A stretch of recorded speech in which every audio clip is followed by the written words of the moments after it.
Hello and welcome to episode 579 of the Awesome Comics Podcast, the place where the small press makes one hell of a big noise.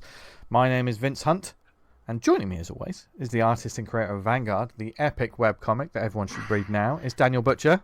Hello. Just nodding along kind there, of nod Dan. there. Yeah, that's me. That's me. Yeah. When you say that's Dan Butcher, yeah, that's me. Yeah, just Vanguard, imagine him. He's nodding every week. But Tony Esmond. Oh, that fucking Churchill dog. Tony Esmond, what do you do every week when you say hello? Shake my head a lot. Yeah. So we got a nod. We got a shake. Remind myself of the filth we've just talked about. Yeah. Think I must get a minivan. Pretty racy. You know. So much happens in the green room before the podcast. And if you were at the Drink and Draw on Friday, everyone would have heard all that filth themselves. Yes, we did touch on it, didn't we? Like we kind of get guests a little kind of bit warmed up before. Yeah, and we have done historically. Some of them come on not knowing what they're walking into. Yeah. Which is fair. Yeah. There's just a little behind the scenes to our lovely listeners out there. You know, it's only very rarely that someone jumps in the call and then we go straight into it. Virtually never, isn't it? Yeah. To the point where sometimes the guests, I think, the interview's going from the moment they arrive, and we're like, oh no, we haven't started yet. No. Yeah, nearly everyone goes, oh, we're recording now. And we're just talking about bums or something. That's next time we should do it. We say, look, we're not recording yet. We'll let you know. Just Yeah. We've got a good guest next week. Looking forward to it. Yes. We're excited. Yeah. Got some reading to do tomorrow. Yeah. But before then, or rereading. Before then, we've got this week, and we don't have any guests. It's just us, and we're going to have some fun talking about a couple of fun topics this week, which we expect, expect our lovely listeners and anyone listening to this actually to get involved and let us know your thoughts on this, because we are talking about those nasty, terrible, awful villains. Just in case you thought I was talking about something else, publishers or some shit. No, it's not. No, not going to be anything like that. Internet platforms. Internet platforms. No, we are forms of government. With fucking hell. Influencers. Yeah. Ooh, take evil. your pick. But no, we're Marvel focusing- editors. Although, speaking of Marvel, perhaps there'll be some Marvel names thrown into the pot. We're going to be discussing. Most definitely will be. Discussing some of our favourite villains in comics. And if you're listening to the show, you're probably thinking, well, they're probably going to do this one. You know, you've got an idea of what we're going to talk about. Or do you? Because as always, we're going to We're all coming at it from different angles, aren't we? Yeah. I think. always. Well, you know me. I don't want to disappoint listeners. Minivan. Straight off the bat, Unis the Untouchable didn't make the list. So if you're okay. hanging in there for that, fucking hang up now. Don't. Yeah. Don't Sorry, guys. Check back next week where we'll talk about something that you will be happy about. He had a twin brother, Unis. didn't he? Anus the Touchable. He's one of your faves, isn't he, Dan? Yeah, love it. Yeah. Dan's drawing him right now. Yeah. Every cover was a pullout. Anyway, Your brother not coming along to like Unis? Nope. no. Looks like Not coming along to that Masters of Evil meeting. No. Looks like a skydiver's mouth. Yeah. Do you know what's funny? When some of the pre-show content somehow sneaks its way into the show. So old Anus the Touchable hanging around the bar with no names toilets once again. Yeah. Why is he hanging? Yeah. Oh, it's like a windsock. Right, enough bum talk. Yes. If you're still listening to this, thank God. And Sorry about that. yeah, God bless you. Yeah, maybe you were walking your dog and you were chuckling along to yourself then, as I know some of our lovely listeners do. I do listen to a lot of podcasts whilst walking my dog. It's one of my favourite places. Yeah. Just I lean down to pick up some poo with a carrier bag. I'm chuckling to myself. Yeah, hopefully your dog's poo. Oh, yeah, or a neighbour's. I don't mean a neighbour's dog. Yeah. So you just clean your neighbour's feces. I've made a shrine. As he shooting along the drain, he's going to snatch it out of the water like a fish. Put it in the collection. I catch it and pretend it's a fish. Oh my God! What do you mean? Then you just take a photo holding it like a pike. Yeah. Like a pipe, you have to tickle it underneath before you grab it up. Oh God! Turd tickler. God. How did this go so wrong? So badly wrong. Right, so we're gonna do villains, aren't we? We've got Yes, five each. Yeah, we've got another subject which we're going to get into a bit later. But first off, let's jump into some villain talk. Now, we have talked about villains on the show before, but this time we're just talking about some of the memorable. What do you think, Tony? I mean, yeah, I was just laughing. Dan was making a sort of weird face then. I don't know. Look, he's doing it again. Look, yeah, he's doing his duck face. Yeah, villains. I have decided to make it about the impact they had on me when I first read them. Okay. That's where you've got different rules. I know. That's my way I came at it this time. Yeah, I think to follow on from that, Tony. No matter what comics they come from, no matter how obscure or mainstream or whatever, I think that's probably when a villain's at their most powerful, isn't it? Like first appearance, do you think? Yeah, first appearance, or within a short period of time, they make an impact. They do something that's like, oh, this is legit. They've got to have power, haven't they? And I don't mean that in power as well. I mean that they've got to have power. I'm not talking about Magneto because he's kind of been wish-washed a bit for me now. But there's a moment when he first appears in Claremont and Burns' run, and Cyclops says, "We're not ready for him. The team's not ready. Even the old team, who as highly trained as they were before, could hardly take him down. This team stands no chance." And I loved that line. Stuck with me for years. So I thought that's impact. Yeah, that shows how good he is, or good he is at being bad, essentially. Yeah, because I think also that there's power to the words. As always, like whether it be the old grizzled badass that we love talking about, or a villain, someone whose words have weight, simply saying, "Don't do this to that person." We're in fucking trouble. Yeah, It's almost that, and it does about 10 issues worth of work, doesn't it, in one go? And I find that some of the best villains as well, they don't always go for the cheap pops. They don't just sort of like, oh, I'm going to kill this person or kill that. Do the whole, oh, here's the shocking thing. We've had so many shocks that nothing's shocking anymore. They have to be able to defeat the hero, and that's so rare we find that now. Yeah. And there's also an element for me, think about this, is when you're reading the books and you think to yourself, I can't see how they're going to get out of this. Yeah, absolutely. Yeah. It's like, how do you beat this? I can't. Another element for me, not every villain does this, but is their inclusion in the story changes the status quo of the story going forward. They or you think do something, or think it will. They have actions, or their presence there affects how stories progress forward.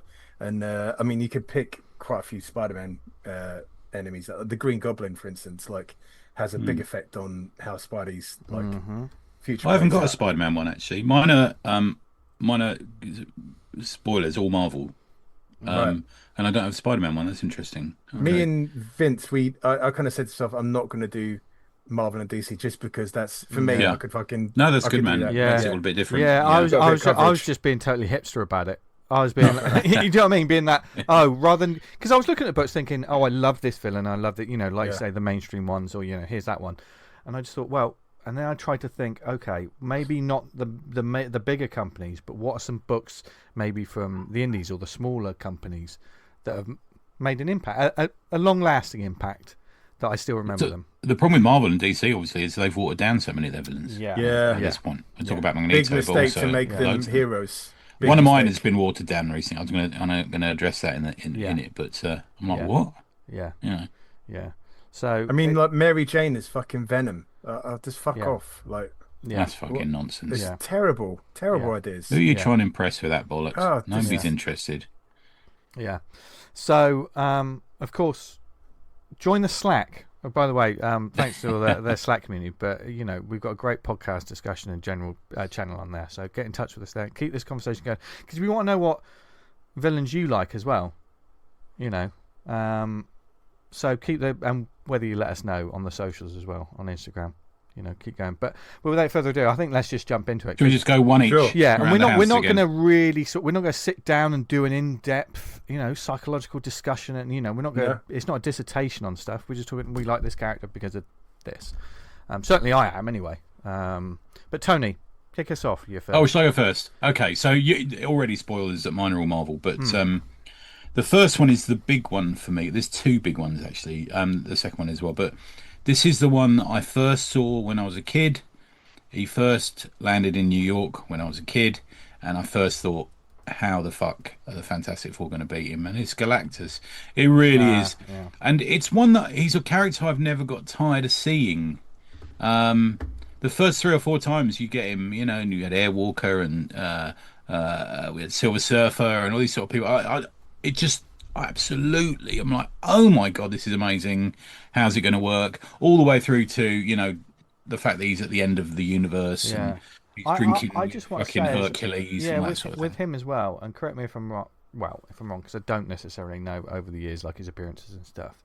For me, it feels like a character that straight out of the packet looks beautiful. Don't mess with that. Absolutely, and what a beautiful design that is. Yeah. I mean, it's so Amazing. Kirby as well, isn't Yeah. it? And it's the bits on the side helmet, of their helmet. The it's they helmet's just- serve iconic, no yeah. purpose whatsoever, but they just look fucking great, don't Yeah. they? Fucking ace. and also Yeah. it creates a silhouette that you're just never gonna. It's Absolutely. amazing. Yeah. Absolutely. Yeah. Such a lovely design. I remember being so shocked as a kid when I read the Hercules miniseries when he takes his hat off. And you see him like drinking booze with Hercules. Oh, this isn't right. This is not right. Yeah. But there's. I mean, Burns drawn him right great. John Buscema, Joe Sinnott, Kirby. So many people have drawn him so well that it's just a classic. He still holds some power. There's still a sort of strange, almost humanity to him in that he hungers. I heard some people going on about, oh, he's not a villain because he's got to do it and all this sort of thing. I said he's still fucking killing billions of people and eating planets. Just fucking, if He's making a choice to do that. Yeah. And it's the fact that, villainous in the way that other people are insignificant, so he's just got to do it. As soon as you dispense with anyone else's lives or feelings or if you've got no empathy to it, then surely you're earmarked for villainy. Do you know what I mean? And that whole thing of having like Nova and all these sort of characters alongside him hunting out planets and stuff. I love all that as well. I think that's amazing. Yeah. Silver Surfer is one of my favourites as well. A more of a kind of broader issue, but the whole kind of the reason they're doing this bad action is because of X reason, and for that reason you've got to let them go. I feel that's more of a bigger society thing, not just a comics thing, but it's certainly leaked into storytelling. Yeah. Like anytime there's a bad guy, so they're doing that because of X, Y, Z reason. Therefore, they're not really that bad. I'm writing about it in my Substack today. Is how the narrative of the simplistic, idiotic narrative, comparably of comics and books and movies, has seeped into our political discourse. Yeah, it's almost like, oh yeah, he's not really a villain because he doesn't do, like it's all this sort of thing. It's just simplistic bollocks. The other thing around Galactus, he's the second oldest of my villains. So he's from March 1966, but I have an earlier one.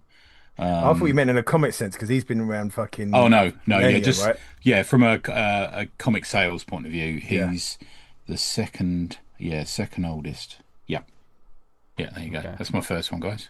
Okay, Dan, do you want to go next? I've got. I'm not sure if you'd be familiar with him, but it's Jaggy from Fist of the North Star. Oh, okay. Maybe Google that.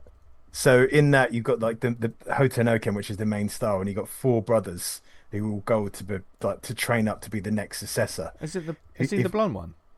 No, he's the one with the metal face mask. I know the one you're talking about. Yeah. So he's the worst of the 4, and because he's not as good, he uses like every dirty trick, tactic. He has a shotgun. He's a right nasty, horrible bastard, and to kind of screw over Kenshiro, he self-inflicts the same like chest wounds on it and goes around and just basically starts doing all this heinous shit, so everyone starts hating Kenshiro, and he gets killed. Like, he's such a great villain, and he's killed within like a couple of issues of his first appearance, but he sets a lot of the story in motion. But it's like that's crazy. That's one of the things like manga does, is they make these great characters or villains and then they die, and that's the end of it. They don't come back. That was a great character in that moment, and then they move on and make another one. I can also anyone out there who knows the character or has googled them right now, which is it's pure Mad Max too. And also I can see how stuff like that's influenced you, Dan. Do you know what I mean? The big Just chunky dudes. the big chunky dude, and, you know, just the look of the mask and everything else. Yeah, but you're absolutely right. Like, a villain doesn't need to be a legacy, you know, bring them back every 5 years to mess up the hero. It can just be they're horrible, and I haven't forgotten it. Do you know what I mean? Well, in that, he kind of shit talks Ken to his best mate Shin, saying like his bride to be doesn't actually like him that much. She actually likes you. So Shin goes off, steals Ken's bride to be, and then basically sets the whole story in motion. So when kind of later in the book, when Kenshiro meets up with Jaggy and have a face off, and he sort of reveals how he turned his best friend against him and fucked up his entire life, doesn't go down too well for him. Is he played by the dude from Reservoir Dogs in the movie? In the film, it's fucking terrible. Yeah, I've got a feeling he's in that action one. Yeah. They don't even have the face mask on in that. Right. It's, okay. See, Gary Daniels had the look for it, but then he did. Yeah, it's kind of nothing else for it. But yeah, it's good. It's a good one. Nice. Vince? Nice. Okay, my first one, and I went for a sort of a crime book for this one, and mine is going to be the bad guy from Southern Bastards, Coach Boss, who is both the high school football coach who basically is it the Running Rebs, who are the football team, because anyone who's read Southern Bastards knows there's a lot about this, you know, the tribalism and that brutality of those college sort of football. But he's a big villain. That's such it's almost his book after the first arc, and certainly you can tell that the creators love this character, and how he's like a mafia boss. That's like just he runs the county, and you can see the ego. You can see that he's not like a massively. I mean, the way that like Latour draws the people, they all look like gnarled pieces of wood. And the thing is, he looks like one of those sort of football coaches. You can imagine, like an older fella. But there's you just don't know what he's going to do. There's an unpredictability, like every sort of great sort of crime character. There is anything could kick off any time, and watching that in that story, I mean, because the shocker came after at the end of the first arc. Yeah, you know, it's no spoiler to say that it almost becomes a slightly different book after that first arc, because you think you're going to get one thing, and then it's like, oh shit. Which makes me wonder how they're doing this TV series. Yes. Yeah. But seeing that, where it's like, okay, it's not about that, it's about these characters, and Coach Boss is he's a fascinating character. I wouldn't say he's not multifaceted. You know, he's not like a diamond. There's so many layers to him. But when it all starts to go wrong, like as you know, when they get their comeuppance at the end, it's sort of satisfying, but not. It's also not as simple as all that. Do you know what I mean? Yeah. It's just a really, because I just smashed through the omnibus a few months ago, and he's such a brilliant character, and one of those sort of like, you know that, you know, even if he's about to fucking die, he's not begging for his life. He's like, fucking do it then. He's one of those sort of characters. Just, yeah. And there is a good part of that book where you just think, I don't think anyone's going to overcome this guy, you know? He's got a bit of a stranglehold on this, right? Yeah. I remember reading the first volume, like, because one of you guys recommended this, so I was like, next one. Yeah, next one. I miss Jason Latour's art. Do you know, mate? I love the It's so different at the time, that book. Yeah. So you know, the dramatic pacing and the colours and everything else, and you know, when his way of doing American football, like college football, it was almost like, this is a post-apocalyptic sport. Do you know what I mean? How brutal it was, and how they're just, the colour's great in it as well. I don't know who did the colour on it, but lovely colour. And treating like an American football team like like an arm of a criminal enterprise. Yeah, great. Yeah, so good. If you haven't read it, folks, like Southern Bastards it's all done. You can get omnibuses and get the trades and stuff. But Coach Boss is a character that you will remember without a doubt. So that's my first one. Tony. My second one is so pop quiz. Who was it who was originally the Crimson Cowl? for very briefly in the Avengers. The Crimson Cowl. I think that's how he turned up to start with. Was it Wonder Man? No, it's Ultron. Is it a villain? Oh, Ultron. Yeah, do you remember he was sort of in the shadows? And it's a really... So I think it's Roy Thomas and John Buscema. 1968, Avengers 54. A forewarning of AI.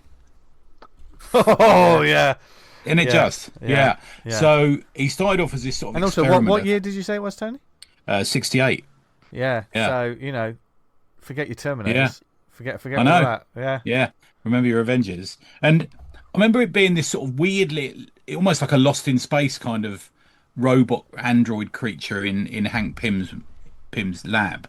And then he became this indestructible creature that is just like relentless.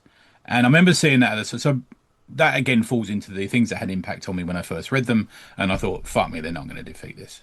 How are they going to do it? Yeah. And even when he came back, when Bendis brought him back for that run in the early 2000s, again, you're like, there's no chance here. Don't know how you're going to be. How are you going to do it? There's a lovely scene in one of the Avengers after the Avengers have defeated him, and some kid finds his head on a rubbish pile in the back of Brooklyn or somewhere, and he's sort of playing football with his head. Do you remember that? I love that moment. That. So good, yeah. But he's every time he comes back, I don't mind. Apart from, he is now a member of the West Coast Avengers as a good Ultron. Fuck that shit. Yeah, I'm not. I can only hope he's playing a long con. What? Yeah. Yeah. Even then, that's just boring, isn't it? Because you can see it is boring. Yeah. But does he still have? Because one of the things about Ultron, another one like Galactus, the perfect face. That design is so good. It's amazing. So good. So aggressive. It's one of those. No one does better than this. It's like a metallic Halloween pumpkin in a way, isn't it? That's sort of like the way that's just so good. Like you say, silhouette wise, iconic wise, you could see it from a distance. You know what he is.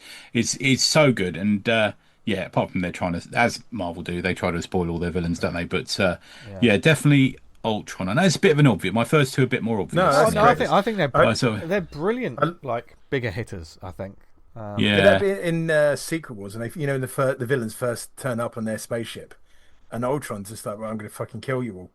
And just starts blasting them all up because obviously he wants to destroy all life. And the only way they know how to tackle him is to throw him into Galactus, and Galactus sort of notices him, and then that's the only way they can hope to take on. It's what a great villain! It's brilliant. Yeah, really good. And I thought, who's the guy who voiced him in the Avengers? James Spader. Perfect. Love that voice. Great voice. Yeah, it's just a shame he didn't have the comic book face. I think that would have been better. That would have been better. Yeah. But there you go. That's my second one. Nice, Dan. I've gone for a G.I. Joe. I've got like a fucking pick of loads of them, but I'm going to go for a fan favorite, and that's Storm Shadow, which is which again he's kind of like had a bit of a heel turn. He's like kind of good, but I think the story kind of makes sense. It classically comes from this villain's so cool and so popular. Let's make them a hero for a bit, or make them an anti-hero, that sort of thing. Well, you kind of got the Snake Eyes and Storm Shadow both growing up in the Ninja Academy. The Hard Master, Storm Shadow's sensei, is killed by an unknown assassin, and they kind of find out that it's from Cobra. One of Cobra's done it, and they don't know who. So Storm Shadow joins Cobra to work his way up the ranks to find out who that is to get revenge. Snake Eyes thinking that he's done it wrong and joins G.I. Joe to kind of like oppose that. And then for years, Storm Shadow's playing this game of trying to find out who killed his sensei. And it's a great character. I mean, he's a right fucking nasty bastard. There's one point which, as a kid, was fucking I loved. He takes on Cobra Commander's son as a student, and he's kind of getting up there, and they're going through New York, like jumping down elevator shafts and flipping over stuff, and they're playing a chess game between one another by just saying the moves on the board and keeping track of it in their head. It's like, this is fucking amazing. This is great. Such a great character, and very iconic. It's good, man. Amazing. That as a kid, fucking that character was cool as fuck. Yeah. Behind the scenes, Dan has very kindly gifted me the first 2 trades of G.I. Joe. Yeah. Is it Joshua Williamson? Who's Josh Williams. Yeah. And I fucking tore through them and the 3rd one yesterday morning. It's just fucking good comics, isn't it? It's just fun, man. It's just exactly what I needed. Yeah. It was so good. Like, I literally read a trade a morning of those. They were fucking so good. It's it's that way of like taking an IP, you're playing music that the fans will like and making it accessible to someone who doesn't really know G.I. Joe. Because I've never read G.I. Joe before. I'm too old for the cartoon. I'm too old for the toys. I never read it, and it's never occurred to me. And I've read quite a lot of the Transformers. I need to get back on Void Rivals and stuff like that. And the fact that Rom is in that, I'm like a bit more on him in a minute. But I'm like fucking all over that now. I genuinely think Energon and Ghost Machine are just doing good comics. Yeah, agree. That's all they do. Yeah. Because I think sometimes when you have those, like, everyone talks about the IP and forgets the storytelling that's in them. Yeah. Because the storytelling is why everyone's talking about it. It's just so good. Absolutely. G.I. Joe was with IDW, and they were just like, it was a bit of a non-entity, right? Yeah. Which was probably a shame for a lot. I didn't meet them, so it's probably a shame for a lot of the creators and all the people that put hard work into it. You know. And before that, it was with Devil's Due, wasn't it? Yeah, Devil's Due. Yeah. I went even more left field for my next one. And this is from one of my favourite books of all time. This is The Coffin by Phil Hester and Mike Huddleston. I've talked about this on the show in the past. It's an absolute classic from Oni Press from 2001, which made me feel fucking old when I looked at the inside cover of this, because I've got one of the first printing of the first paperback. And the book is about it's like a Frankenstein sort of Iron Man kind of thing, where there's a scientist who he don't know how to elongate life, but he creates a suit to keep the soul alive, so after someone's passed away they're in a big suit of armor sort of thing. And he gets killed. He's dying, and then his soul is within the suit, and then he finds there's corporate espionage and stuff like that, and it all comes about. We're talking the corporate bad guy here, but not in a cliched, cheesy way that they might do in some modern comics. But Oliver Heller, who's the founder of Hellatech, who's like an old guy. He's even the way that Huddleston draws him. He looks almost desiccated and dry. You can tell this is someone at the end of their life wanting this for his own, immortality, as it were. And it's no. If you want a shortcut to understand this character, this weird, obscure character, bad guy from a book you've probably never read, we're talking bad guy in the classic corporate RoboCop, or whatever. Take the big corporate. Okay, I want that. I'm dying. I want that. So the classical sort of suit. The despicable choices. Yeah, in the story, he's like, because when he finds out the suit's there, he takes the scientist's daughter and basically wants to blackmail him. Give me the technology, or I'll kill your little girl.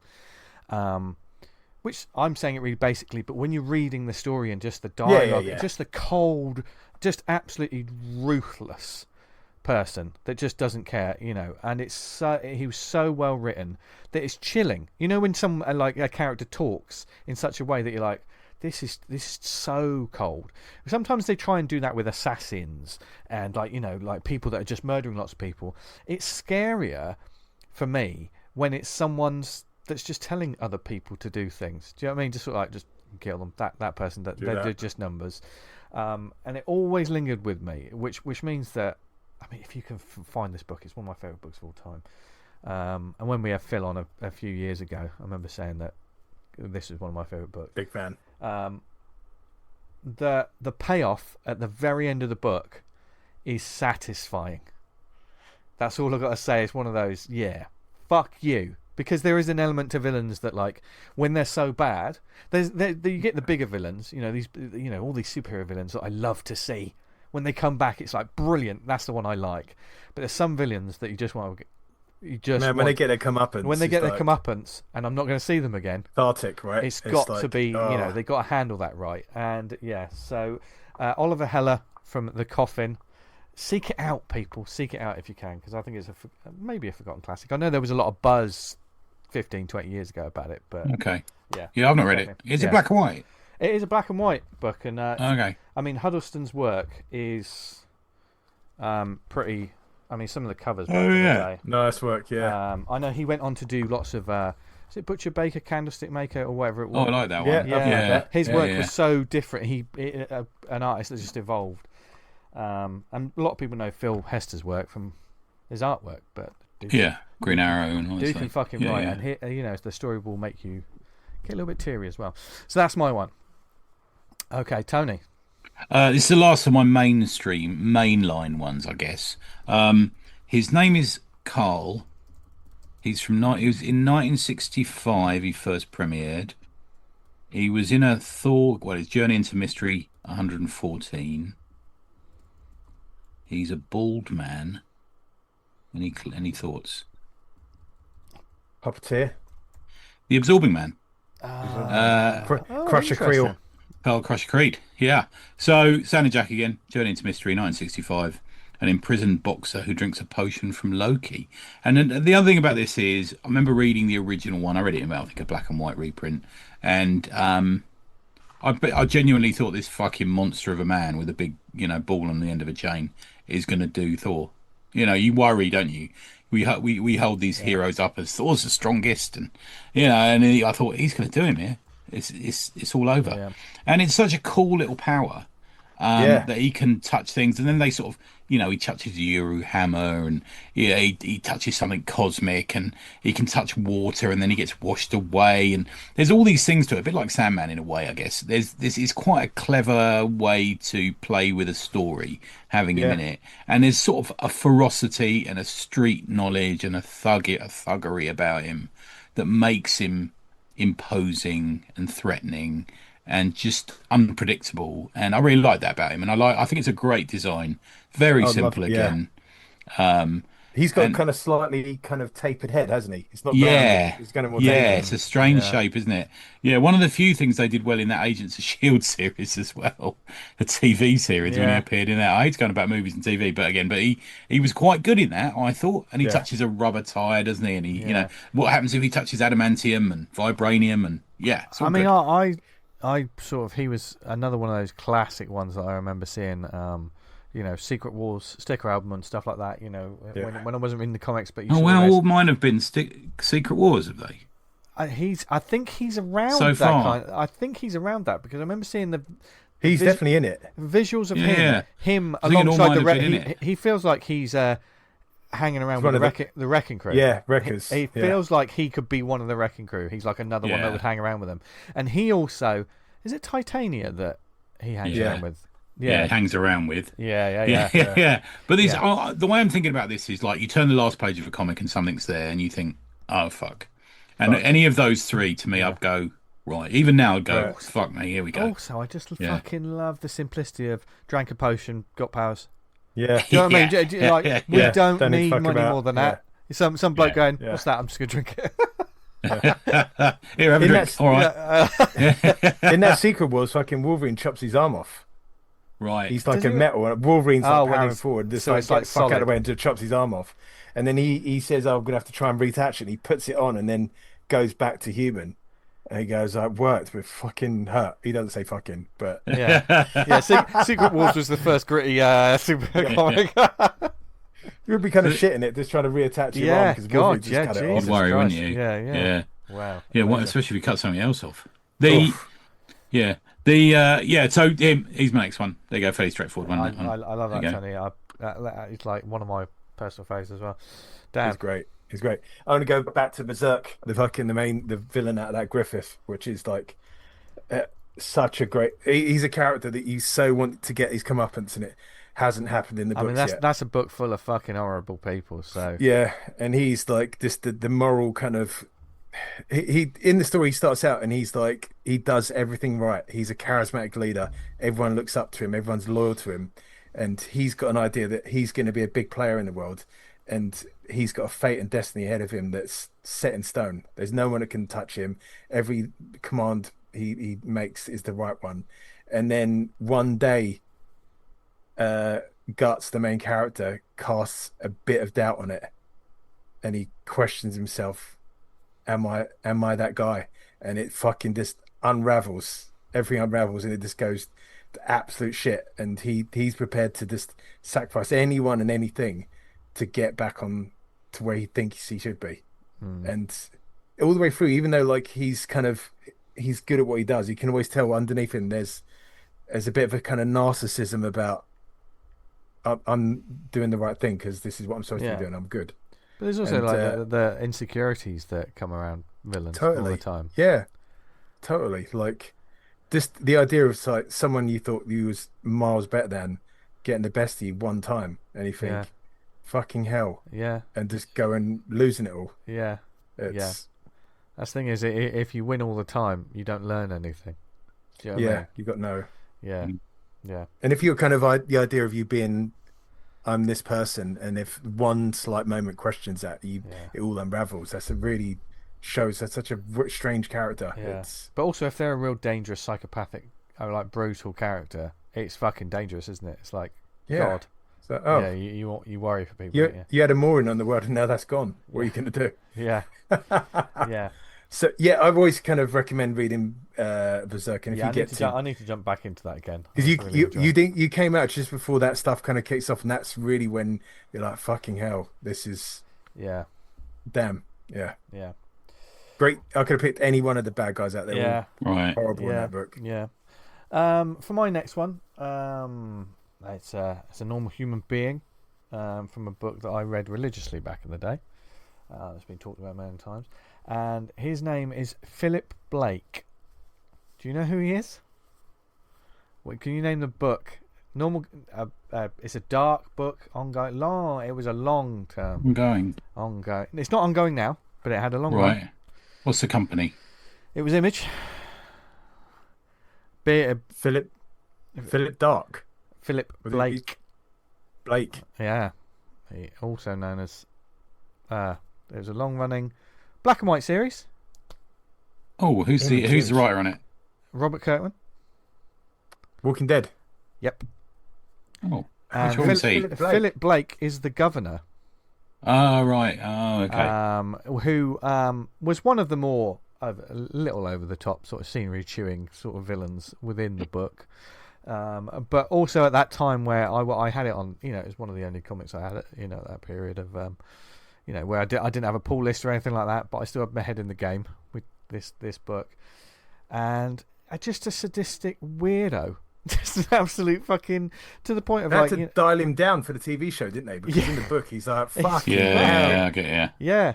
And just when you get that, the wonderful Walking Dead reveals of, sitting down with the jars of heads, and just yeah, of course, I forgot about that. Yeah. Just all these moments where is iconic, but the story went on for so long that like they moved past it. Do you know what I mean? And there was a reason that when the TV show, the governor's in it, because he was such a fucking good character, such a, he didn't. He looked like, he had long hair, didn't he, and a beard, and then he was just. It was gripping stuff. And another one of those, because the people were in the prison at the time.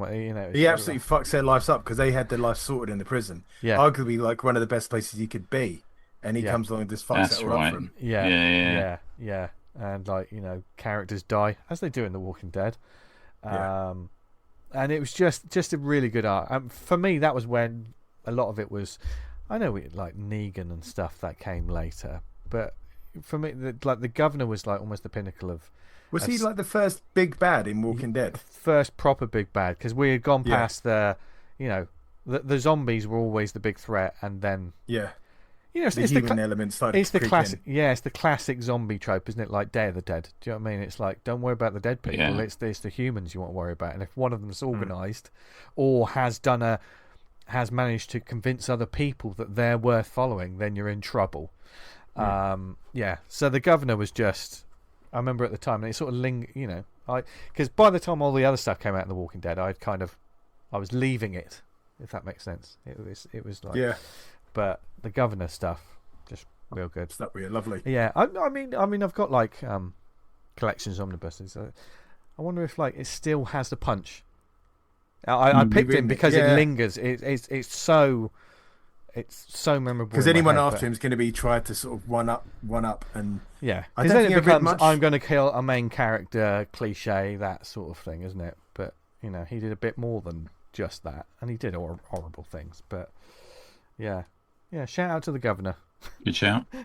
Yeah, the gov, the boss. Yeah, the boss. I've had a boss and a governor. Who am I going to place? Who's your next one, Tony? Okay, so my next one is a race, and they were biologically engineered by the Celestials. I think I know. Go on. No, I've probably got it wrong then. No. Is it the Skrulls? No. No, they're described as genetically cousins to the Skrulls at one point in their history. It's not the Wraiths, is it? The Dire Wraiths. Very good. Yeah. Do you know anyone know where they appeared first? They didn't appear in ROM first, did they? Yeah, ROM issue 1. ROM. Yeah. Okay. Well, technically, they were mentioned as part of the toy sales of. I don't know if they were ever a toy, but they were certainly mentioned as the toy sales for the ROM action figure. ROM, yeah. That came out, the much sought after ROM action figure. But Bill Mantlo and Al Milgram sort of fleshed them out as a history. Evolutionary cousins to the Skrulls, they're also shape changers. Enemies of the Space Knights, which is what ROM is part of. ROM has a thing that sends them to limbo and makes them go to dust. God, they look bloody awful. Yeah, even that form is not the worst form of them, apparently. They're a bit like the sort of pod people, I always think. That 50s Invasion of the Body Snatchers kind of vibe, where they will take over a town. And I used to love that about them. You didn't really know, were you speaking to a dire wraith, or were you speaking to a real human? And some people could see them, and Rom had that thing, didn't he, that he could you could work out if you could see them and everything. They all had to give up their bodies to fight them, right? They were a real big threat. The Space Knights, yeah. So he just became a Space Knight. That was all.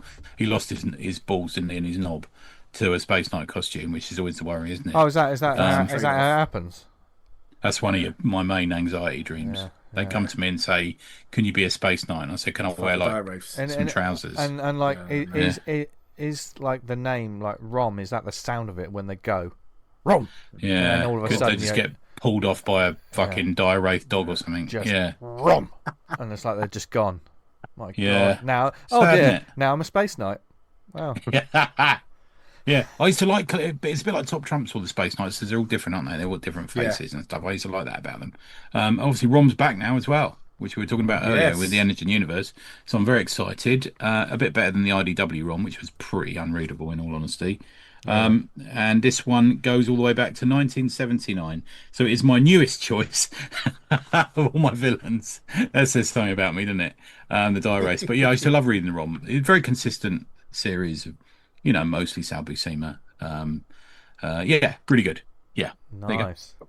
My last two are quite quick choices, I've got to say. Okay. Yeah, I'm going. Yeah. I was going to pick a 2000 AD one, and honestly, I support for choice. There's a lot of them. I was thinking, I'm sure we've talked about that already, but one that came across was Judge Caligula, which is fucking such a great little run. Yeah, like the idea of kind of the Justice Department being taken over by kind of a megalomaniac, sort of with the perversion. Obviously calling back to Caligula, making a judge a fish and. Yes, it's like allegedly, it didn't Caligula nominate a horse to the government or something like that? Senate, it's a similar thing, isn't it? Senate, yeah.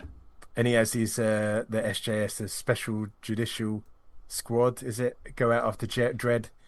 Such a great thing having. Well, I mean, the stories back in there. I'm not saying they're not now, but like endlessly inventive. The idea of Dredd, his whole life is about upholding the law. What happens when the law's perverted and subverted? How does that affect the character? And Caligula is a great way of doing it. And history gave them all they needed. Just reminds me of Boland so much when I hear that name. Yeah, really good. I've got a trade, a really old one with him, and he's sitting on the cover yawning with Judge Fish in the bowl. And it's fucking bowling down to a T. It's lovely stuff. Yeah, so nice. I'm going to jump in. My penultimate one is one from another book. I think was it this year or the end of last year? Colder. Oh yeah, Dark. That's the one with the eye, the finger through the eye. Socket thing. It's got some of the most horrific, wonderful covers and art by Juan Ferreira. Apologies. And written by Paul Tobin. It's a proper sort of dark, twisted. When people talk about that sort of lock and key vibe of weird stuff going on, but this is all about psychological, horrific, nightmarish, mental health sort of weird stuff going on. But Nimble Jack, which already sounds scary because it sounds like a fucking fairy tale, is a villain in it that it starts. He's in the first arc and then he's in the last sort of arc of the book, and it was definitely a character as I was reading it. One of those, how do you beat this? How do you get out of this? I felt like there was no way of beating this guy, and it's not because he's an omnipotent god or anything like that. He's like an extra dimensional sort of weird sort of predator from the Hunger World, which is like another sort of dark place where people that are slightly mad, have lost their mind, they go to and they see these things. And Nimble Jack basically he chips away at their sanity, or he sees a person that's on the edge, he makes it worse, and then he feeds off their insanity. He gets them to a point and basically just eats their life force, basically. But it's like this colourful, their sanity, their mind. He's almost like he's just eating their minds, and he's just killing people all the time. And he's up against like this main antagonist throughout the book, and you're not quite sure, how the good guys go, because he's almost like the main character was in like a coma in a sort of a mental in an asylum for a long time, and Nimble Jack was always like, it's the way he talks as well, and he's really weird. He's almost got like a, in Joker's drawn with that thin face and like the too many teeth. He looks like a weird goth that you cross the road to stay away from. But he looks at people and like he's just hungry. He's just talking about how he's hungry all the time, and that unnerving weirdness to it, that that it's like a genuine monster. So when these guys have to sort of trick him or get out of him, sort of get out of it in a certain way, it's edge of the seat stuff, and I hadn't, because I don't read a lot of these books like Lock and Key, and there's probably, this character's probably influenced by many comic book villains over the years I haven't seen. This was like a purification of like, one, doesn't really explain where he comes from, doesn't really say what this thing is. It's almost like he's been around for a long time and this is what he does. That classic, he's like a boogeyman. And so just haunting, just creepy, and the way he talks and the way he moves, because he sort of like, he crawls like a spider up walls and in doorways, and because the people in the normal world can't see him, they do that wonderful storytelling where he's right next to someone's face but they're just acting normally, and it's proper fucking creepy stuff. So Nimble Jack from Colder is my penultimate, because I kind of like talking about it. I want to go back and reread that book, because I really fucking enjoyed that book. So that's my one. Tony, finale. Can we just pause a second before we all give our last one there? And can I point out that we haven't mentioned probably the greatest set of villains in comics? None of us have mentioned a Batman villain. Yeah. I mean, I think I've said it on this podcast. I think Batman's got the greatest rogue gallery. Yeah, I think so. Absolutely. Yeah, absolutely. And I think it might be the overuse of a lot of them, I think. Yeah. I was thinking about one. Yeah, so I think from all of us, honourable mention to the Batman villains. We know how good they are. We're just trying to work around it. I was thinking about Batman villains. Just, when you just wander around the house and you just think about comic stuff throughout the day, just comic topics. And I suddenly thought, fucking hell, Man-Bat is fucking horrifying, isn't he? That's a character that, when was the last time that was utilised properly, Man-Bat? Ooh. Because there's been... Sure. I remember in the animated show, it was scary as fuck, Man-Bat. We had his own series at one point. Yeah. Another one that you could... It's a bit like the Lizard. Is he a villain or is he the victim of circumstance? Yeah. I think there's a bit of that somewhere. There was a lot of a sad tragedy to a lot of Batman villains in that way, wasn't there? Yeah. I think we've got the Batman villains, we've got the Spider-Man villains. You know, I do like the Spider-Man villains because they're almost animal. A lot of them are animalistic, aren't they? You got the lizard, you got the scorpion, you got the vulture. But I also like there's a lot of them are just I'm going to rob a bank. I love that sort of like they're criminals. They're criminals rather than someone being wronged. They're like genuinely. Yeah. Right, I'm just going to blow up a bank and run away with the money. Yeah. And then I rate the Flash's villains. I think they're good. Yeah, I've heard that. Some of the Avengers villains, like Captain Nefaria and stuff we haven't mentioned. Although Taskmaster, for example, would be another good one. I would go for. Punisher's had some memorable ones. I do like that they have their own little cache of villains a lot of times. I mean, Punisher's ones tend to get shared a bit with Daredevil sometimes. Yeah. You know, you got the Kingpin. Is the Kingpin Fantastic Four? Yeah, we mentioned some of them already. You know, especially over the years. Yeah. The Negative Zone and the X-Men villains. There's as big a gallery of villains as there is fucking heroes. Isn't there?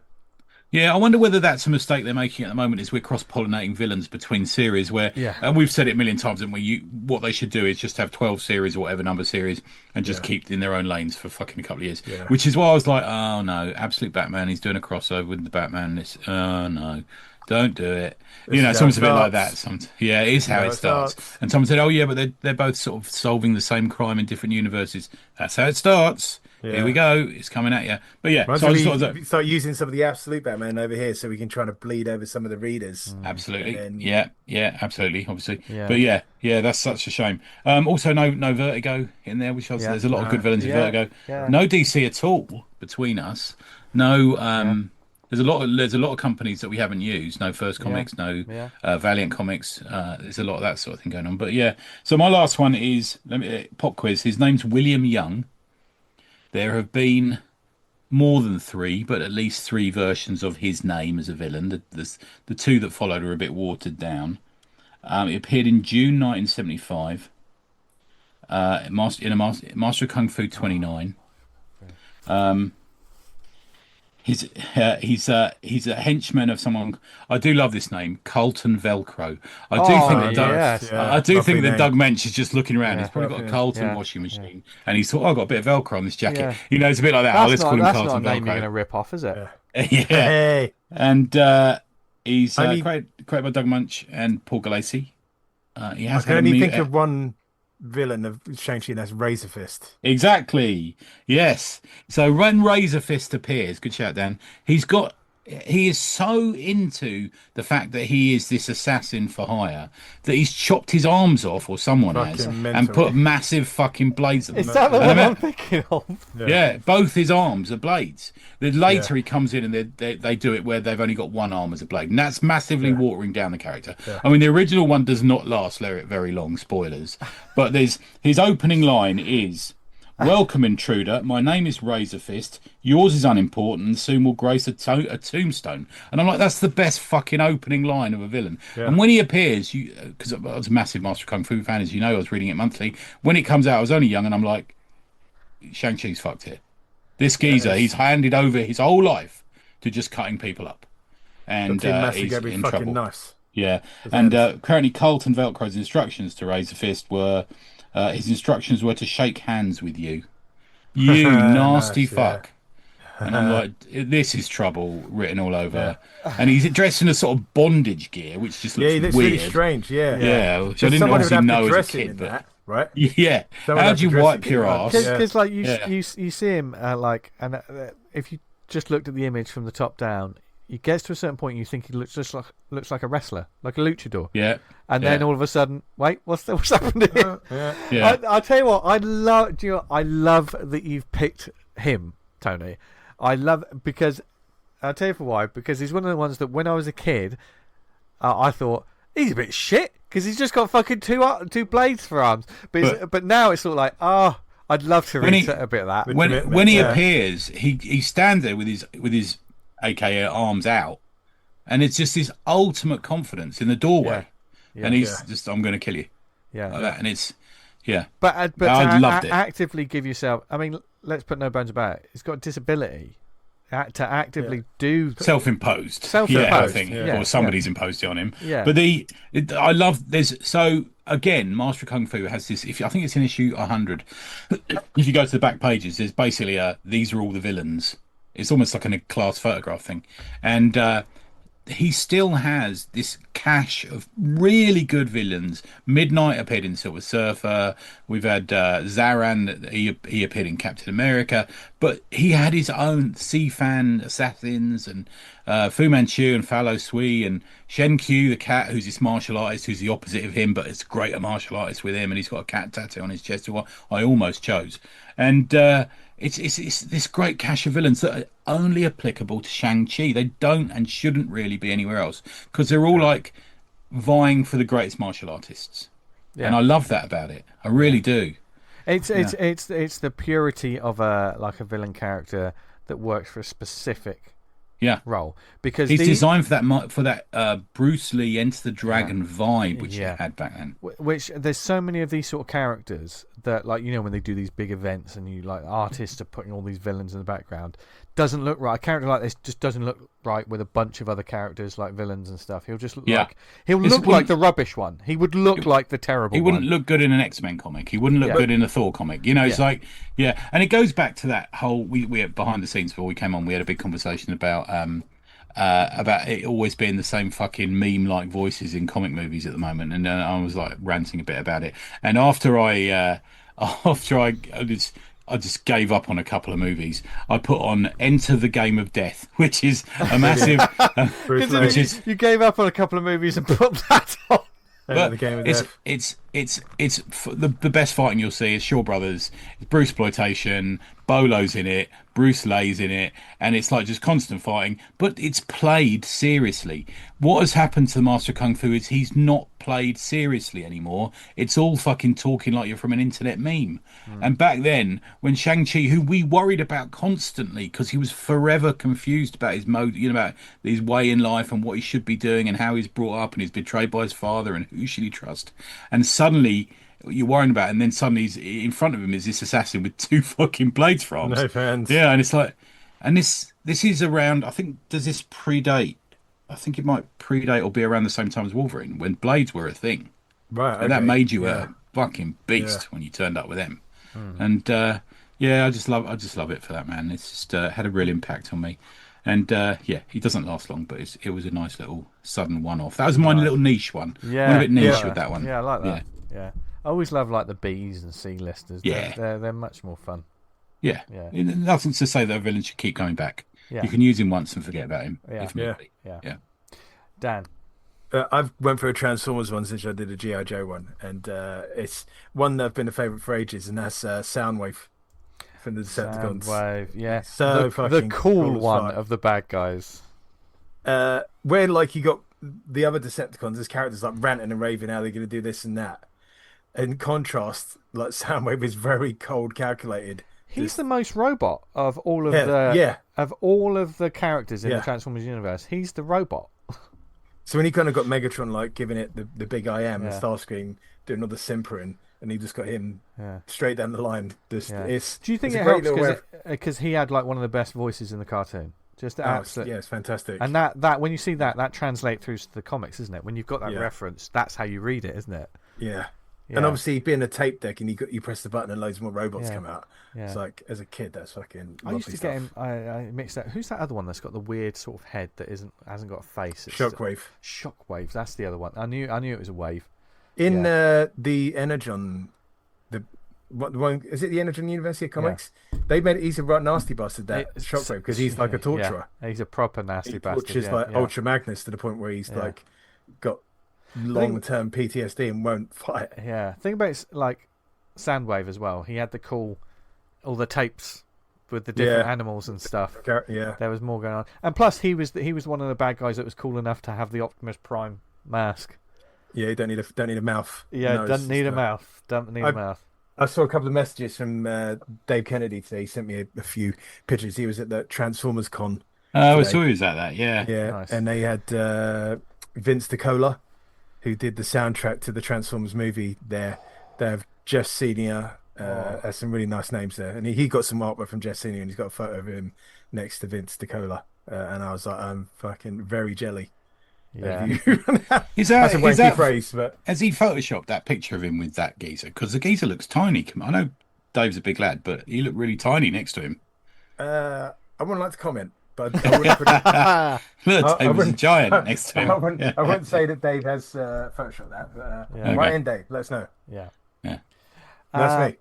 And just the finishing one is a G.I. Joe character. Just quickly. Yay. Cobra Commander was, like the rest of the guys has said, if you look at like a series, normally it's hard to pick one. It's hard to pick your favourite jelly baby, isn't it? It's that kind of like, okay, who do I go? But Cobra Commander is one of those ones that I think he jumped to the foreground for me. The Energon universe has really sort of enforced that as well, because they made him like really cool. As a kid, I loved the fact that he was a bad guy that had about 4 or 5 different outfits. You had the hood that went completely over his face. You had the mask. You had, he had loads of different looks. Yeah. I mean, he obviously had a brilliant voice in the cartoon, but it's another one of those villains that he can be amusing, and like obviously you watch the kids' cartoon, it's completely different. In the cartoon, he's like a kind of like cowardly kind of lion. Yeah. But in the although the sometimes comic, he tries to be a complete ruthless bastard, and then it usually fails, and he's like, "Quick, run!" The Energon one is great. Like he's that's what I don't understand about the Energon one. So Cobra Commander's the one with the sort of the visor. The visor, yeah. The one. And who's the other one? Who's his fellow bad guys are usually trying to fuck him over. They're all think about the Cobra. They're always trying to fuck each other over because they're all power mad. Who's the other guy though that takes over his throne at one point when he gets kidnapped with Destro? That's the one. Yeah. Destro, who's a great character because he's just an arms dealer. Yeah. Right. Okay. Yeah, Destro's very much sort of like, cause that's why he always plays the second fiddle to Cobra Commander, because it's like, don't be on the throne because that's the most dangerous. I'm going to be the dude that. He's flogging all these arms and weapons to Cobra and like profiting off of it. Yeah, because he sits that bit where he sits on the throne in volume. I think it's volume 2 or 3. Yeah, is quite a good moment. I'm like, okay, because they're always sort of vying for power, aren't they? You can see. Yeah. And Destro I don't like his chain. That's shit. That chain he wears. Well, Destro had one of those brilliant things. Like he had the total sort of like just his chest out, didn't he? Yeah, like a cleavage. He was a proper sort of 70s porn star, sort of like like a Yul Brynner 70s porn star. Yeah. They didn't have it in the comic, but like him and the Baroness used to be like the power couple. Yeah. And obviously, Baroness is still with the Joes in the Energon universe. Yeah, but at some point, she's probably gonna flip. Yeah. But okay. Yeah, but Cobra Commander having that, he was always to have him do the big boss, but to still go through shit in this Energon universe. I mean, overall in G.I. Joe, the Dreadnoks are my jam. And Tony, have you gotten to the Dreadnought story? I'm on the Dreadnoks trade now. Yeah. I fucking love that. That is so awesome. That is, even though they do away with my favorite Dreadnought, but that's. I'm reading that one now. I'm reading that. Who's your favorite Dreadnought? Yeah. Thrasher. Oh, Thrasher. Yeah. He drives the Thunder something. Yeah. I've forgotten what it was now. I had it as well when I was. Yeah, I'm reading that one, but they've they for some reason the trade is taking ages, so I'm reading it on Global Comics while I still can, because it's leaving soon, isn't it? Yeah. And the thing is, Cobra Commander is one of those, and they've done it a few times in the comics, in the series or whatever. He will team with the heroes, because usually the bad guys have tried to fuck him over, and there's always he's not becoming a good guy. He's never becoming a good guy. He's just doing this in it, and he sort of talks to the good guys like, yeah, fair enough. You're good at what he's handcuffed to one at the moment in the bit I'm reading. Yeah, and that's really good the way they handle that. But he's still. I think there's the Cobra Commander comic series, isn't there? There's a wonderful scene in a bar. I've read that. That's when he first comes out. Or is that in G.I. Joe that happens? No, that's in Cobra Commander. Cobra Commander, the miniseries. Yeah. And he just fucking. That's on Global as well, too. Yeah, he fucking. Yeah, I've read that one. Yeah, I've read that one. He just fucking murders people. Yeah, that is good. Yeah, it's really good. Bastard. But because I sent Dan a message saying I'm finally reading it. My favourite character is rock and roll, and then 2 minutes later I messaged you saying, "Oh fuck's sake!" Yeah. Gets fucking cut in half. Like, I literally was looking up an action figure to buy. No. Yeah. Get him anyway. He's really good. Lucky it was about fucking 50 quid, so I didn't buy it. But yeah. They got some great. Yeah, they do some great action figures of G.I. Joe. The new ones are good. Yeah, really nice. Yeah, but there you go. What a motley crew bunch of villains that was.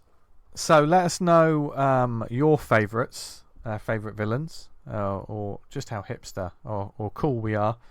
On the Slack, on the Instagram, we love to know, because there's a litany of brilliant villains out there, and we love to know your thoughts. But those are ours. And I tell you what was great about this is we didn't share them with one another beforehand, so it's cool. And sometimes when you hear a character, it makes you just want to go out and read the books. And I know there's a bunch of like old books there. I just want to read some Absorbing Man right now.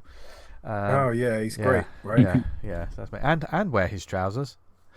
It's a classic pair of trousers. Classic pair of trousers. Yeah, they knew how to do trousers back then, didn't they? Yeah, they did. Trousers to die for. Which brings us to our next, just a little topic that we thought of in the lead up to this week's show, and that's obviously death is quite a big thing in comics, and some deaths are more memorable than others. So just a quick one to you chaps. Are there any deaths in comics that have been truly memorable, stuck with you, and just a classics? It sounds so horrible to say that a death is a classic, but it's usually a big story point. It certainly sells comics a lot of the time, doesn't it? Let's face it, there was a whole Superman arc that happened at one point about it, but yes, yeah, it's got to be done right though, hasn't it? It does have to be. I don't think it always has to be a main character. As again, mine aren't this century. Yeah, the ones that I've been thinking about. Mine's a bit older. That had an effect on me. Yeah. Should we do one each again? Yeah.